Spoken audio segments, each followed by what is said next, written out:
Now, you know, the whole idea that God becomes a man. Okay. You see, the problem is this. If you have a piece of string, yeah, and the piece of string is in the shape of a square, yeah, let's say the square represents the attributes of God. All right?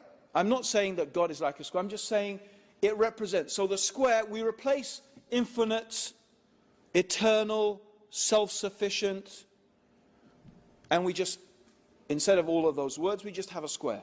Yeah? And the circle represents the qualities of a human being. Needy, temporary, finite, mortal. You know, we're born, we die, we forget, we need to eat, we need to breathe. So these are our, and let's say all of these, we forget those words and we just use it as a circle. Now, just theoretically, what we could do, perhaps, is we could get the piece of string and change the shape of the piece of string from a square to a circle.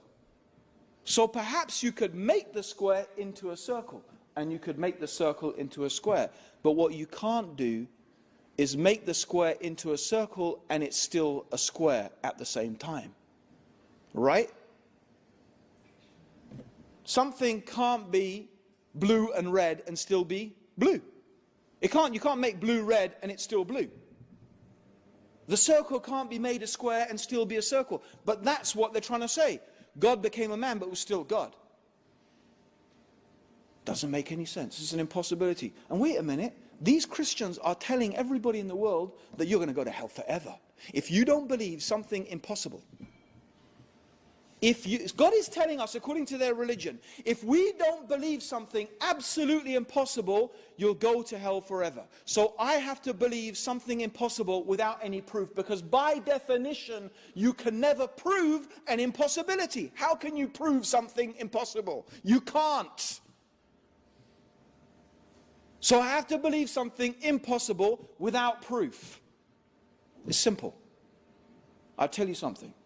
And this is what I always say to every Christian. I say, you're telling me that on the day of judgment, I stand in front of God, and God says to me, why didn't you believe that I became a man? I will say, how could I believe that you, Allah, the eternal, self-sufficient creator of the heavens and the earth, was a temporary, mortal, needy man? How could I believe such a thing? You are far above that. If God then puts me in hell forever, I will never feel for one moment of eternity that God has treated me fairly or justly. But if a Christian is asked by God, how could you say that I was equal, that this human being was me? This human being that ate my food, this human being that breathed my air, this human that depended upon me for his entire existence. You're saying that this human being was equal to me?